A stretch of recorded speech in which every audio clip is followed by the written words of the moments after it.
Now, good afternoon, students. We will see science, and from the first lesson, we have completed some part circular motion, uniform circular motion.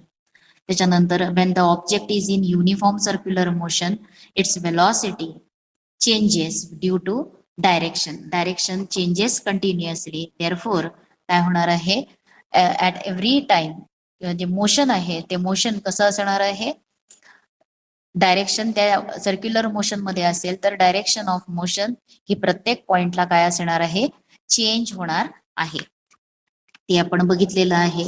आता Newton's lodge of motion हा second part आपल्याला या लेसनचा बघायचा आहे. न्यूटन्सचे 3 equations lodge आहेत मोशनचे. आता what could be the reason for the following. आता त्याच्यामध्ये कोणते आहेत रिझन्स कोणते आहेत विचारलेलं आहे. आता अ स्टॅटिक ऑब्जेक्ट, स्टॅटिक म्हणजे काय तर निश्चल न हलणारा ऑब्जेक्ट असेल, does not move without the applied application of a force. एखादा स्थिर ऑब्जेक्ट, स्टॅटिक म्हणजे काय असणारा स्थिर असलेला ऑब्जेक्ट, त्याला फोर्स अप्लाय केल्याशिवाय तो मूव्ह होणार नाही, त्याची मुवमेंट ही दिसणार नाही. समजा एखादा दगड आहे, त्याला आपण फोर्स अप्लाय केल्याशिवाय त्याची मोशन होणार नाही, तो स्वतःहून मूव्ह होणार नाही. कबर्ड असेल, कबर्ड सुद्धा त्याची मुवमेंट जी आहे ती केव्हा होणार आहे when the force is applied on it. मग the force which is sufficient to lift a book from a table is not sufficient to lift the table. आता जेवढं आता आपल्याला इथं 2 ऑब्जेक्ट्स आहेत, कोणतं घेतलेले आहेत बुक आणखीन टेबल. मग जेवढं बुकला उचलायसाठी जेवढा फोर्स लागणार आहे, आता आपण जर त्या बुकच्या वजना एवढं फोर्स आपण वरच्या दिशेने लावला तर काय होणार आहे ते बुक आपल्याला उचलता येणार आहे. We can lift the book. आणि आता बुकला जेवढा फोर्स लावलेला आहे त्याच मॅग्नेट्यूडचा फोर्स आपल्याला टेबल लिफ्ट करण्यासाठी लागेल असं नाही. टेबल त्याचं मास ग्रेटर असणार आहे, therefore it is not possible. म्हणजे जेवढं ते बुकसाठी फोर्स लागणार आहे तेवढाच टेबलला लागणार नाही. टेबलसाठी थोडा जास्त लागणार आहे. टेबल उचलायचं झालं तर आपल्याला ग्रेटर फोर्स अप्लाय करायला लागणार आहे. Fruits on a tree falls down when its branches are shaken. जर आपण झाडांच्या फांद्या हलवल्या तर त्याच्यावरती असलेले फ्रुट्स, तयार व्हायला लागलेले फ्रुट्स काय होणार आहेत ते बरोबर खालीच पडणार आहेत, जमिनीवरती येऊन पडणार आहेत. An electric fan keeps on rotating for some time even after it is switched off. आता फॅन जो आहे घरातला त्याला स्विच ऑफ केलं तर लगेच तो रेस्ट पोझिशनला येणार नाही, त्याचं मोशन कमी कमी कमी कमी होत ते काय होणार आहे रेस्ट पोझिशनला येणार आहे. म्हणजेच स्विच जरी ऑफ केला तरी the electric fan keeps on rotating for some time. When the branches are shaken fruits falls down. आता हे सगळे काय सांगत असतात तर ह्यांच्यावरून आपल्याला एक लॉज आपल्याला लक्षात येणार आहे आणि तो आहे Newton's first law. If we look for reasons for the above we realize that object have some inertia. प्रत्येक ऑब्जेक्ट मध्ये काही इनर्शिया आहे. इनर्शिया म्हणजे काय the tendency of a object to remain. ती प्रॉपर्टी जी आहे त्याची त्याच ह्याच्यामध्ये स्टेटमध्ये राहण्याची जी टेंडन्सी आहे ऑब्जेक्टची त्याला काय म्हटलेलं आहे इनर्शिया. म्हणजेच इनर्शिया म्हणजे काय असणार आहे the tendency of object to remain in the same state. त्याच स्टेटमध्ये राहण्याची जी ऑब्जेक्टची टेंडन्सी आहे त्याला काय म्हटलेलं आहे इनर्शिया. आता इथं स्थिर आहे ऑब्जेक्ट, ते स्थिर मध्येच राहण्याचा प्रयत्न करणार आहे जोपर्यंत त्याच्यावरती बाह्य फोर्स अप्लाय होत नाही तोपर्यंत. त्याच्यानंतर इथं बुक आणि टेबल यांचा ग्रेटर इनर्शिया कुणाचा ग्रेटर आहे तर टेबलचा ग्रेटर आहे, because its mass is greater. Inertia depends on mass. Greater the mass greater is the inertia, lower is the mass lower is the inertia. मग त्याच्यानंतर इथं ब्रांचेस शेक होणार आहेत. ब्रांचेस शेक म्हणजे हलवणार आहे आपण, म्हणजेच ब्रांचेसची मुवमेंट होणार आहे आणि त्यावेळेला फळं ही खाली पडणार आहेत. म्हणजे ती फळं जी आहेत ती मोशन मध्ये नाहीत जाणार, ती रेस्ट पोझिशनलाच राहायचा प्रयत्न करणार आहेत, म्हणून जे झालेले आहेत ते खाली पडणार आहेत. आता त्याच्यानंतर जर समजा आता याचंच अजून एक उदाहरण द्यायचं झालं तर तुमचं सतरंजीवरती काहीतरी सामान आहे आणि तुम्ही जोरात जर्क देऊन सतरंजीला उचललं तर काय होणार आहे, ते सामान जे आहे त्याच्यावरच्या जे काही रबर असेल, पुस्तक असेल, तुमचं जी काही वस्तू आहे ती त्या चादरी बरोबरच हलत राहणार नाही. चादर आपण झटकन झटकली, काढली तर त्या वस्तू खाली जमिनीवरती तशाच राहणार आहेत. म्हणजेच तिथं त्यांची जी रेस्टची कंडिशन आहे त्याच पोझिशनला ते राहायचा प्रयत्न करणार आहेत. आता इलेक्ट्रिक फॅन ती मोशन मध्ये आहे, म्हणजे त्याचे ब्लेड्स हे मोशन मध्ये राहण्याचा प्रयत्न करणार आहेत. जरी ऑफ केलं, आपण स्विच ऑफ केला तरी ते काय होणार आहे, थोडा वेळ रोटेट होणार आहेत. जोपर्यंत त्यांच्यामध्ये रोटेशनल एनर्जी, रोटेट करण्याची एनर्जी आहे तोपर्यंत, ती एनर्जी कमी कमी कमी झाल्यानंतर ते थांबणार आहे. म्हणजेच या सगळ्या ऑब्जेक्ट्स मध्ये कोणती प्रॉपर्टी आहे, इनर्शिया ही प्रॉपर्टी आहे. आता इनर्शिया हे तुम्हाला 8th मध्ये झालंय आणि आताच्या आपण जो ब्रिज कोर्स बघितला त्याच्यामध्ये सुद्धा इनर्शिया आपण एक्सप्लेन केलेला आहे, बघितलेला आहे. इनर्शिया ही प्रॉपर्टी काय आहे, inertia is the tendency of object to remain in the same state. म्हणजे अपोज करणं, त्याचा जो काही चेंज, बदल जो होणार आहे त्याच्या अवस्थेमध्ये, त्याच्या रेस्ट पोझिशन असेल किंवा त्याची मोशन मध्ये स्टेट असेल, त्याला अपोज करण्याची टेंडन्सी त्या ऑब्जेक्ट मध्ये असते, त्याला म्हटलेलं आहे इनर्शिया. आणि inertia is related to mass of object. Inertia कशावरती रिलेटेड आहे, mass of object. Newton's first law of motion describes this property. आणि त्यालाच फर्स्ट लॉ ऑफ मोशनलाच काय म्हटलेलं आहे, law of inertia. Newton's first law of मोशनलाच काय म्हटलंय, लॉ ऑफ इनर्शिया. आणि आता तुम्हाला इथं बॅलन्स्ड अनबॅलन्स्ड फोर्स काय आहेत. जर आता तुम्ही बॅलन्स्ड फोर्स म्हणजे काय, जर एखाद्या वस्तूवरती दोन्ही बाजूंनी, सर्व बाजूंनी जर बॅलन्स्ड फोर्स ऍक्ट होत असतील एकमेकांच्या विरुद्ध दिशेला, तर त्या ऑब्जेक्ट मध्ये मोशन दिसत नाही, ती स्थिर राहते. म्हणून इथं tug of war, tug of war म्हणजे काय, रस्सीखेच जी असते, हा प्ले जो आहे रस्सीखेच. मग त्या टग ऑफ वॉर याच्यामध्ये जर दोन्ही बाजूकडून इक्वल बॅलन्स्ड फोर्स अप्लाय केला तर तो रोप मध्यभागी स्टॅटिक राहतो. स्टॅटिक म्हणजेच काय, तर तो अस्थिर राहतो, तो तसा सरळ राहणार आहे. त्या अप्लाइड फोर्समुळे सुद्धा तो काय होणार आहे, दोन्ही बाजूला फोर्स अप्लाय केलेले आहेत पण दोन्ही बाजूला अपोजिट डायरेक्शन मध्ये फोर्स अप्लाय केल्यामुळे तो रोप हा स्थिर राहणार आहे. तो रोप हा काय राहणार आहे, स्थिर राहणार आहे. त्याच्यानंतर on the other hand Wien the applied force becomes unequal, दोन्ही बाजूला अप्लाइड केलेला फोर्स जर अनइक्वल झाला, म्हणजेच एका बाजूला ग्रेटर असणार आहे फोर्स आणि एका बाजूला, एका दिशेला कमी मॅग्निट्यूडचा फोर्स असणार आहे. मग जिकडे ग्रेटर फोर्स आहे त्याच बाजूला त्या रोपची आपल्याला काय दिसणार आहे, मोशन दिसणार आहे.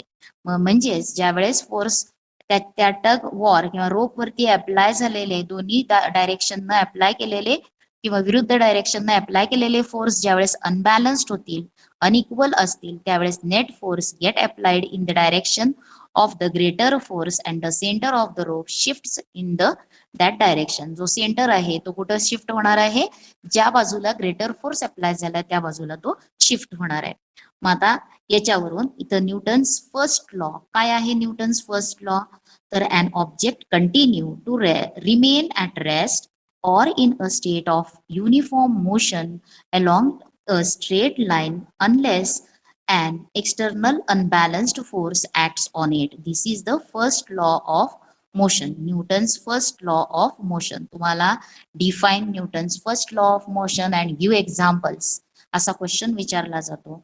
हा आहे न्यूटन्स फर्स्ट लॉ. काय आहे, एखादा ऑब्जेक्ट त्याच स्टेट मध्ये, जर त्याची रेस्टची स्टेट असेल किंवा तो मोशन मध्ये असेल, त्याच स्टेट मध्ये राहण्याचा प्रयत्न करणार आहे. कधीपर्यंत, जोपर्यंत त्याच्यावरती बाह्य एक्सटर्नल अनबॅलन्स्ड फोर्स ऍक्ट होत नाही तोपर्यंत तो ऑब्जेक्ट त्याच स्टेट मध्ये राहण्याचा प्रयत्न करणार आहे.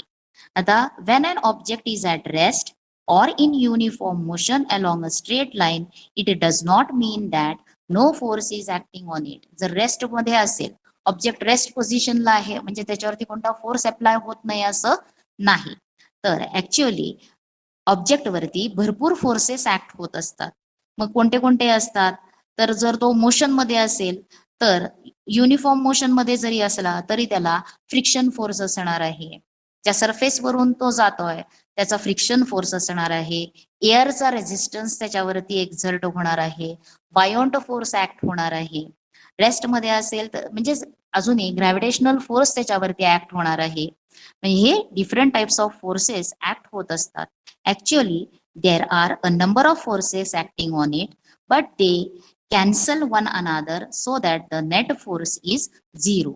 Newton's first law explains the phenomena of inertia. First law काय एक्सप्लेन करतो? इनर्शिया एक्सप्लेन करतो. इनर्शिया म्हणजे काय आहे? The inability of an object to change its state of motion on its on.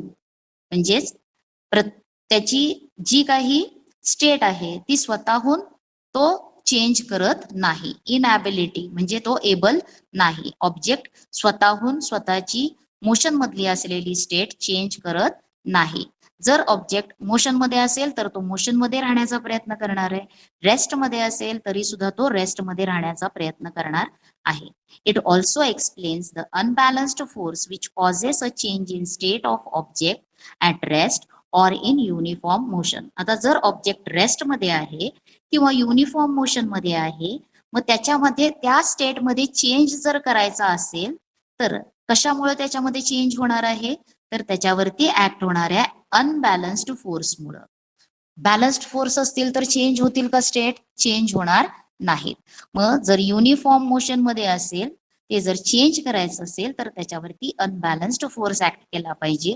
जर ऑब्जेक्ट रेस्ट मध्ये असेल तरी सुद्धा त्याच्यावरती अनबॅलन्स्ड फोर्स ऍक्ट झाला तर तो ऑब्जेक्ट मोशन मध्ये जाणार आहे. आणि मोशन मध्ये असलेला ऑब्जेक्ट त्याचा स्पीड चेंज करायचा असेल, त्याची डायरेक्शन चेंज करायची असेल तरी आपल्याला त्याच्यावरती अनबॅलन्स्ड फोर्स ऍक्ट करायला लागणार आहे. किंवा मोशन मध्ये असलेला ऑब्जेक्ट रेस्ट मध्ये आणायचा असेल तरी सुद्धा त्याच्यावरती एक्सटर्नल अनबॅलन्स्ड फोर्स ऍक्ट करायला लागणार आहे. आणि तो एक्सटर्नल अनबॅलन्स्ड फोर्स ऍक्ट होत नाही तोपर्यंत तो ऑब्जेक्ट त्याच स्टेटमध्ये राहण्याचा प्रयत्न करणार आहे. हा आहे न्यूटन्स फर्स्ट लॉ. लक्षात आलंय? तुम्ही इनर्शिया 8th मध्ये बघितला. मग त्याच्यावरून इनर्शियाचे टाइप्स आहेत. Inertia at rest, inertia of motion आणि इनर्शिया ऑफ मोशन, रेस्ट आणि displacement. Direction motion, inertia of direction, inertia of motion आणि इनर्शिया ऍट रेस्ट. हे 3 टाइप्स आहेत आणि त्याच्यावरचे एक्झाम्पल्स पण तुम्ही लास्ट इयर मध्ये बघितलेले आहेत. आता suppose when you are in travelling in a bus, तुम्ही जर बस मधून जात असाल आणि if the bus is in the straight line, it is moving in a straight line and when it turns to the right hand side, when it turns to right, the passengers in the bus get jerk on left hand side. त्यांना left hand साइडला jerk मिळणार आहे. कळलंय? हे कशामुळे होणार आहे? तर inertia of motion मुळे होणार आहे. त्याच्यानंतर जर तुम्ही बस रेस्ट पोझिशन मध्ये असलेल्या व्हेकल मध्ये बसलात, बसमध्ये बसलात आणि एकदम बस स्टार्ट झाली तर you get a forward jerk. तुम्हाला एकदम forward jerk, sorry you will get a backward jerk. तुम्ही जर स्थिर बस आहे आणि एकदम बस स्टार्ट झाली तर आपल्याला एक पाठीमागच्या बाजूनं जर्क मिळतो. किंवा मोशन मध्ये असलेली बस अचानक ब्रेक अप्लाय केला तर आपल्याला पुढच्या डायरेक्शन मध्ये एक जर्क मिळतो. वी मूव्ह किंवा we get jerk in forward direction. आपण पुढच्या बाजूला ढकलल्यासारखे होतो. मग हे सगळे काय आहेत? Inertia of motion, inertia of direction आणि इनर्शिया ऍट रेस्ट, याच्यामुळं ते कॉज होणार आहे. हा झाला Newton's first law of motion. आता त्याच्यानंतर Newton's second law of motion. आणि सेकंड लॉ ऑफ मोशन याच्यामध्ये तुम्ही एक इक्वेशन बघणार आहात आणि ते कोणतं आहे? Force equation. ते कसं कसं आलेलं आहे ते सुद्धा आपल्याला बघायचं आहे. आता याच्यामध्ये काही एक्झाम्पल्स इथं दिलेली आहेत. Ask your friend to drop one plastic and one rubber ball from a same height. एका हाईट पासून प्लास्टिक बॉल सोडायचा आहे आणि त्याच हाईट पासून रबर बॉल सोडायचा आहे आणि तुम्ही कॅच करायचा आहे तो. आणि तुम्ही कॅच केल्यानंतर कुठल्या बॉल कॅच करायला इझियर असणार आहे? प्लास्टिक बॉल का रबर बॉल कॅच करायला इझी असणार आहे? तर आपण काय म्हणू? प्लास्टिक बॉल काय होणार आहे? आपल्याला लेस हर्ट होणार आहे हाताला, म्हणून it is easy to catch a plastic ball than a rubber ball. कारण प्लास्टिक बॉलचं मास हे रबर बॉल पेक्षा काय आहे कमी, आणि रबर बॉलचं मास प्लास्टिक बॉल पेक्षा काय आहे जास्त. मग आता अजून एक दुसरी activity, ask your friend to throw a ball towards you at slow speed आणि ट्राय टू कॅच इट. एक बॉल, त्याचं मास सेम राहणार आहे, पहिल्यांदा तो स्लो स्पीड मध्ये टाकायचा आहे आणि आपण कॅच करायचा आहे. नंतर थ्रो करणाऱ्याला काय सांगायचंय, त्याचा स्पीड वाढवायला सांगायचा आणि आपण कॅच करायचा. जसं त्याचा स्पीड वाढेल तसं आपण आपल्याला कॅच करताना काय होणार आहे, आपल्या हाताला जास्त जास्त जास्त हर्ट होणार आहे, आपल्या हाताला जास्त हर्ट होणार आहे. मग कुठला बॉल आपल्याला हाय स्पीड मधला बॉल कॅच करायला इझी असेल का लो स्पीड मधला बॉल इझी असेल, तर आपल्याला जो बॉल स्लो स्पीड आहे तो कॅच करायला इझी असणार आहे than the ball in greater speed. का असणार आहे, तर जसं स्पीड इन्क्रीज होणार आहे, बॉलचं मास तेच आहे पण स्पीड इन्क्रीज झाल्यामुळं त्याला एक क्वांटिटी मिळते आणि ती म्हणजे असते मोमेंटम. कोणती क्वांटिटी असते, मोमेंटम. आणि तो मोमेंटम ग्रेटर झाला की आपल्याला कॅच करायला हर्ट जास्त होणार आहे. कळलंय? मग आता the effect of an object striking another object depends both on mass of the former object and its velocity. आता दोन ऑब्जेक्ट, एक ऑब्जेक्ट दुसऱ्यावरती स्ट्राईक होतो, स्ट्राईक म्हणजे काय, धडकतो. आणि ते धडकत असताना जर म्हणजे समजा एक जो पहिला ऑब्जेक्ट आहे तो दुसऱ्यावरती जाऊन धडकतो, मग त्या जो काही इम्पॅक्ट असणार आहे ते कशावरती डिपेंडंट असणार आहे, मग त्या येणाऱ्या पहिल्या ऑब्जेक्टचं स्पीड किती आहे, त्याचबरोबर त्याची व्हेलॉसिटी किती आहे आणि त्याचं मास किती आहे. व्हेलॉसिटी आणखी मास वरती ते डिपेंडंट असणार आहे, velocity and mass. This means that the effect of mass, effect of the force depends on the property related to both mass and velocity of the striking object, and this property is termed as momentum. The effect that काय आहे, the effect of force depending upon the property related to both mass and velocity of striking object, and this property is known as momentum.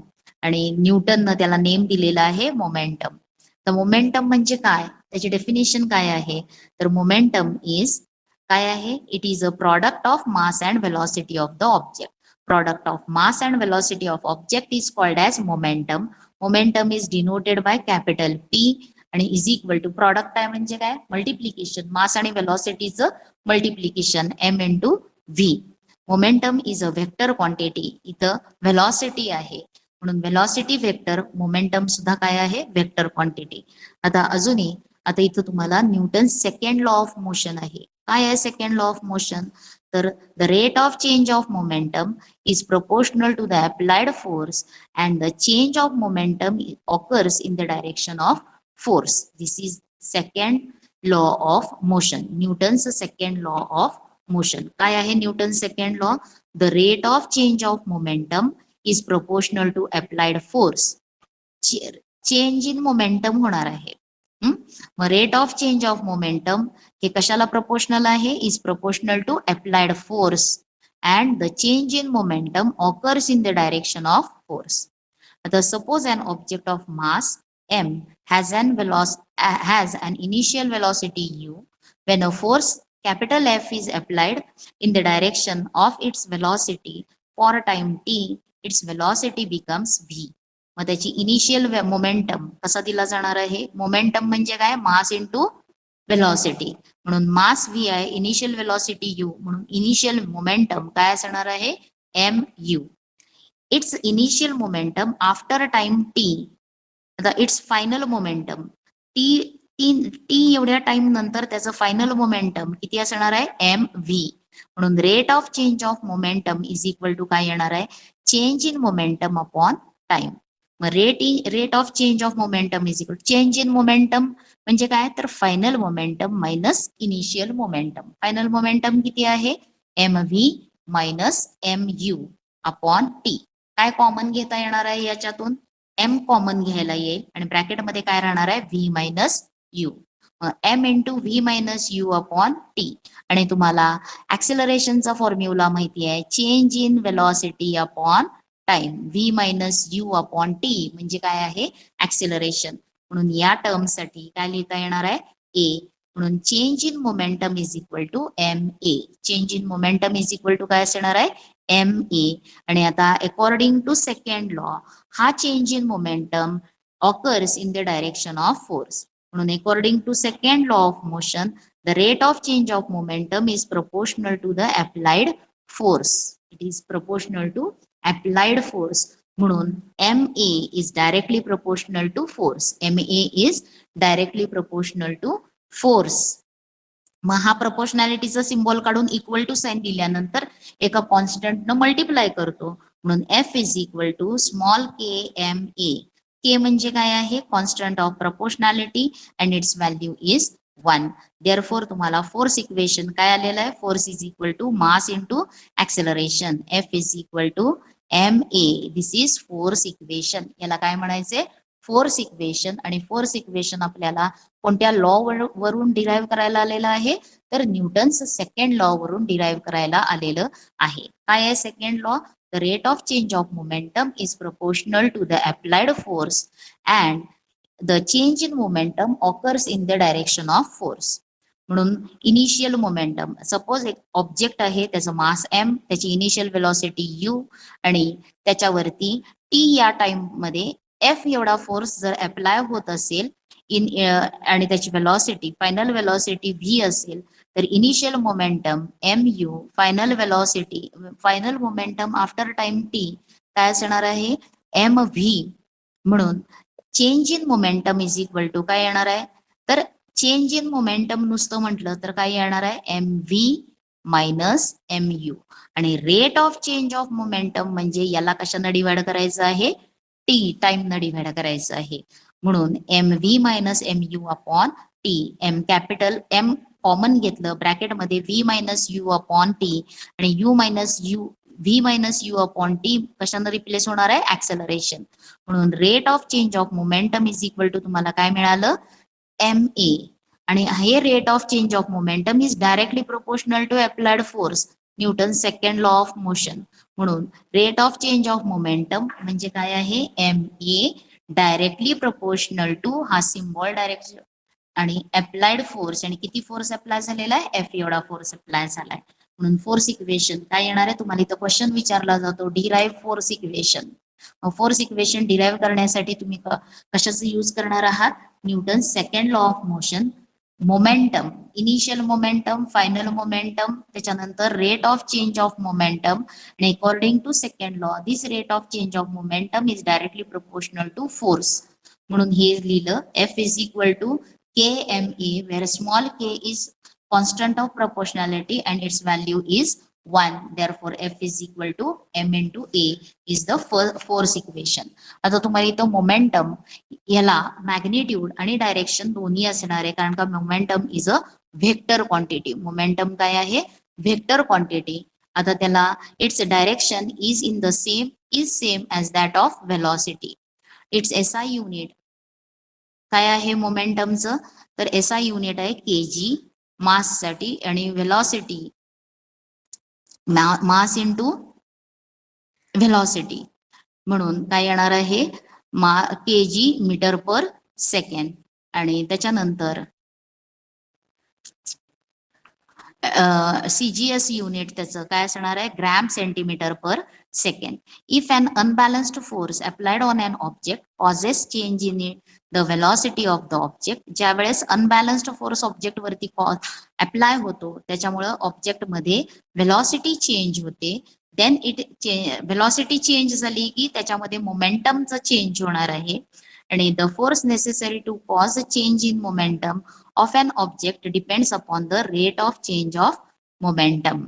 त्याच्यावरती dependent असणार आहे. आता पुढचा part आपल्याला बघायचा आहे आणि तो कोणता आहे तर द दोन objects consider two objects having different masses which are initially at rest. दोन्ही ऑब्जेक्ट इनिशियली ॲट रेस्ट आहेत. The initial momentum for both is 0. तर दोन ऑब्जेक्ट्स आहेत दोन्ही ऑब्जेक्ट सुरुवातीला त्यांची रेस्टला आहेत म्हणून त्यांचं इनिशियल मोमेंटम काय असणार आहे दोन्ही ऑब्जेक्टचं 0. Suppose a force F acts for time t. A force acts for time T टाइमसाठी, स्मॉल टी टाइमसाठी कॅपिटल एफ एवढा फोर्स जर त्या दोन्ही ऑब्जेक्ट्स वरती ऍक्ट होतो, the lighter object start moving faster than the heavier object. However, from the above formula, we know that the rate of change of momentum, म्हणजे F in both object is same and the total change in their momentum will also be same. Therefore, Ft, change in momentum, moment Ft. Thus, if the same force is applied on different objects, the change in momentum is same. जर same force वेगवेगळ्या objects वरती apply केला तर change in momentum ही काय असणार आहे, same असणार आहे. आता याच्यामध्ये तुम्हाला एक कॉलम दिलाय आणि त्याच्यामध्ये एसआय युनिट ऑफ फोर्स काय असतं, न्यूटन. मग न्यूटन म्हणजे काय, फोर्स नेसेसरी, 1 न्यूटन म्हणजे काय येणार आहे, a force necessary to cause an acceleration of 1 metre per second in an object of mass 1 kg is called 1 newton. तुम्ही फोर्स स्टडी केलेला आहे, फोर्स इज इक्वल टू आता आणि 8th मध्ये पण बघितलेलं आहे. आणि आता तुम्हाला फोर्सचे definition F is equal to काय आलेलं आहे, mass M A, F A mass into acceleration, कळलंय. म्हणून force is equal to mass into acceleration. मासचं एसआय युनिट काय आहे, केजी. ऍक्सेलरेशनचं एसआय युनिट काय आहे, मीटर पर सेकंड स्क्वेअर. म्हणून फोर्सचं SI unit KG metre per second square, त्यालाच काय म्हटलंय, न्यूटन. आणि in CGS system the unit of force is dyne. SI unit of force काय आहे, डाईन. आणि सीजीएस सिस्टीम मध्ये फोर्सचं काय आहे युनिट, डाईन. आणि एसआय युनिट काय आहे, न्यूटन. आता डाईनचं डेफिनेशन काय आहे, तर the force necessary to cause an acceleration of 1 centimeter per second square in an object of mass 1 gram is called 1 dyne. तुम्हाला ही डेफिनेशन 1 न्यूटन ची आहे आणि ही डेफिनेशन 1 डाईन ची आहे. 1 न्यूटन फोर्स कशाला म्हणायचं आहे, the force necessary to cause एक ऑब्जेक्ट ज्याचं मास 1 kg आणि त्या ऑब्जेक्ट मध्ये acceleration 1 metre per second square, जेवढ्या फोर्समुळे होणार आहे त्या फोर्सला म्हटलेलं आहे 1 न्यूटन. आता 1 डाईन फोर्स कशाला म्हणायचं आहे, की ज्या फोर्समुळं ऍक्सेलरेशन जे आहे ऑब्जेक्ट मध्ये ते 1 सेंटीमीटर पर सेकंड स्क्वेअर आणि त्या ऑब्जेक्टचं मास किती आहे, 1 ग्रॅम. म्हणून 1 ग्रॅम मास असलेल्या ऑब्जेक्टचं acceleration 1 centimetre per second square होत असेल त्या फोर्सला काय म्हणायचंय, 1 डाईन म्हणायचं आहे. म्हणून 1 dyne is equal to 1 gram into 1 centimetre square. आता इथे एक तुम्हाला गिव्ह रिझनला हा क्वेश्चन विचारला जातो, why is there a thick bed of sand for a high jumper to fall on after his jump. High jump जे खेळतात प्लेयर्स, हाय जम्प झाल्यानंतर ते फॉल होण्यासाठी एक थिक बेड असते. काय असते, एक थिक बेड. कशाची असते थिक बेड, सँडची असते, वाळूची वाळू असते आणि त्या वाळूच्या गादीवरती काय होणार आहेत, थरावरती तो जंप करून पडणार आहे. ज्या वेळेस वाळूवरती पडतो त्यावेळेस सँड पार्टिकल्स काय करणार आहेत, त्याचं ते जे काय वेट आहे म्हणजे त्याचं मोमेंटम जेवढं वेट आहे तसं जर वेट ग्रेटर असेल हाय जम्परचं तर मोमेंटम पण काय असणार आहे, ग्रेटर असणार आहे. आणि जर हार्ड बेड असेल तर त्या पर्सनला हिट होणार आहे, भरपूर हर्ट होणार आहे. आणि ते होऊ नये म्हणून कोणतं बेड घेतलेली आहे, सँड बेड. सँड बेड कशी असणार आहे, ते एक पार्टिकल्स पटकन काय करणार आहेत, ती खालती जाणार आहे, तो ऑब्जेक्ट अजूनही खाली जाणार आहे, तिथंच राहणार नाही. त्याची मोशन जी आहे ती अजूनही थोडा वेळ होणार आहे आणि ती झाल्यामुळं काय होणार आहे, कमी हर्ट होणार आहे. म्हणून हाय जम्पर्स साठी जी बेड असते आफ्टर फॉल ती कशी असणार आहे, सँडची थिक बेड असते. तिथं second law of Newton, second law of motion त्याचा ऍप्लिकेशन, त्याचा यूज होणार आहे.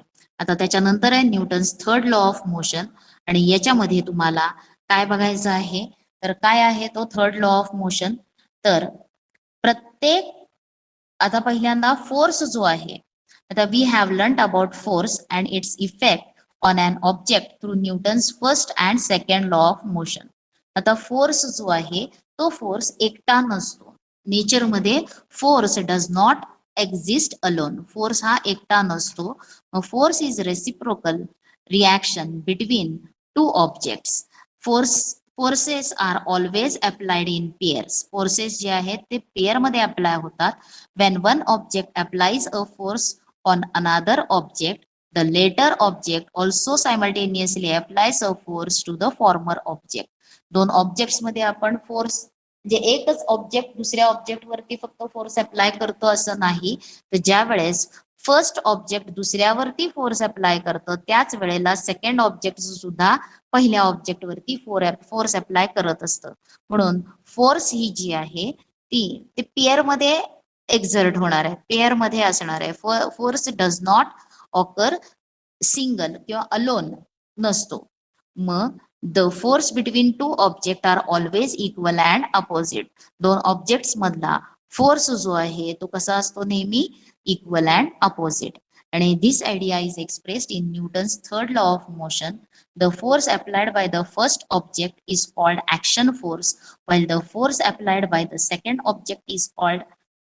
object on the first is called reaction force. म्हणजे फोर्स हे नेहमी पेअर मध्ये एक्झिस्ट होणार आहे.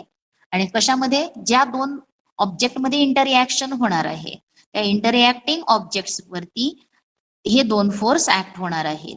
पहिला ऑब्जेक्ट दुसऱ्या ऑब्जेक्ट वरती जर ऍक्शन फोर्स अप्लाय करत असेल तर दुसरा ऑब्जेक्ट पहिल्या ऑब्जेक्ट वरती रिॲक्शन फोर्स एक्झर्ट करणार आहे.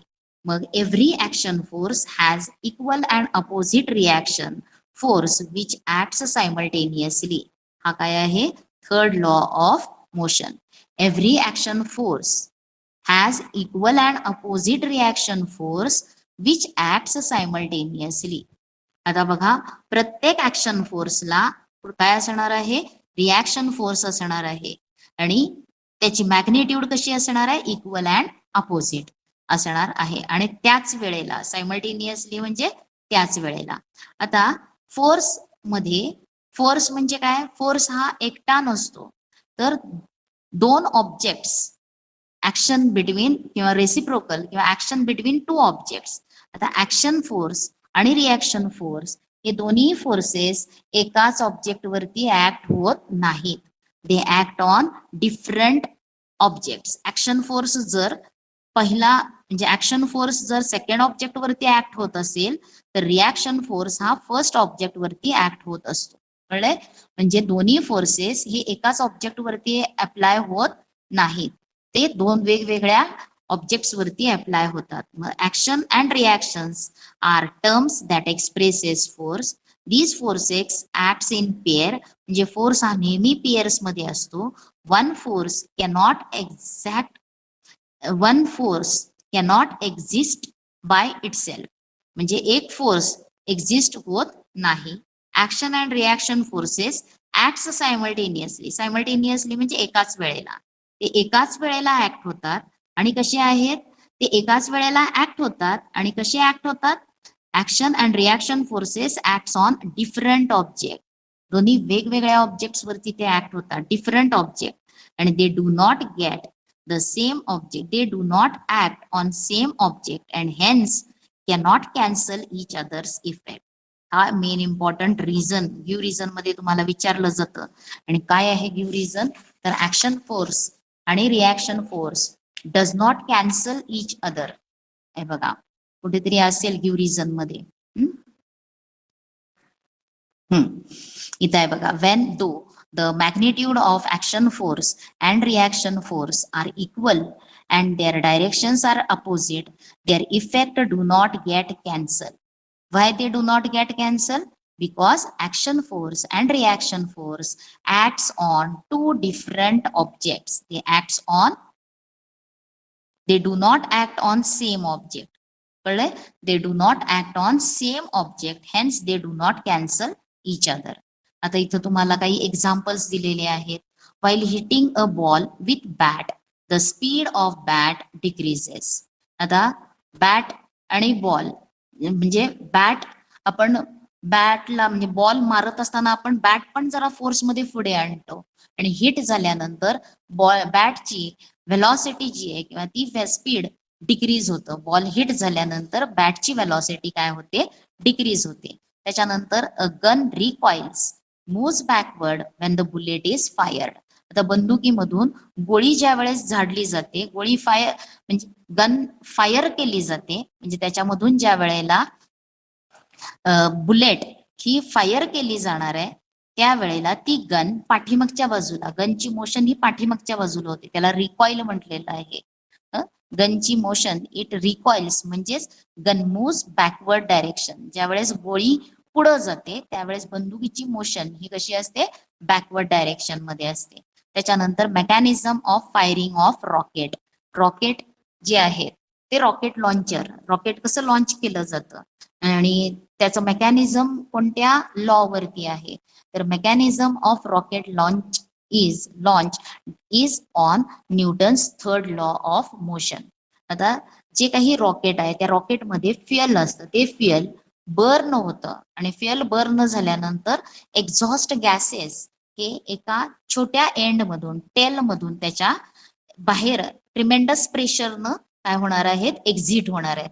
आणि ह्या ट्रिमेंडस प्रेशरमुळं काय करणार आहे, जे काही एअर आहे किंवा लँड सरफेस आहे, एअर आहे, ते एअर सुद्धा काय करणार आहे, रॉकेट वरती तेवढाच फोर्स एक्झर्ट करणार आहे अपोजिट डायरेक्शन मध्ये आणि त्याच्यामुळं ते रॉकेट काय होणार आहे, फॉरवर्ड डायरेक्शन मध्ये जाणार आहे. आणि how will you explain these. आता हे एक्झाम्पल्स आहेत Newton's third law of motion वरती. आणि आता ह्याच्यातला नंतरचा नेक्स्ट पार्ट जो राहिलेला आहे तो आहे law of conservation of momentum आणि तो आपण नेक्स्ट लेक्चर मध्ये बघूयात, नेक्स्ट पिरियड मध्ये बघूयात. आता तुम्हाला 3 लॉज आपण स्टडी केलेले आहेत. State Newton's first law, state Newton's second law of motion आणि नंतर state Newton's third law of motion. 3 मोशनचे लॉज ऑफ मोशन आणि त्यांचे एक्झाम्पल्स आपल्याला द्यायला आले पाहिजे. त्याचबरोबर इनर्शिया म्हणजे काय, मोमेंटम म्हणजे काय, एसआय युनिट ऑफ मोमेंटम काय आहे. त्याच्यानंतर फोर्स इक्वेशन बघितलं, फोर्सची डेफिनेशन, फोर्सचे एसआय युनिट, आणखीन फोर्सचं सीजीएस युनिट काय आहे ते, त्याची रिव्हिजन लेसन रीड करा. आणखीन यांचे आन्सर्स तुमच्या वहीमध्ये लिहून ठेवा. मी देणार आहे क्वेश्चन्स ते तुम्ही लिहायचे आहेत.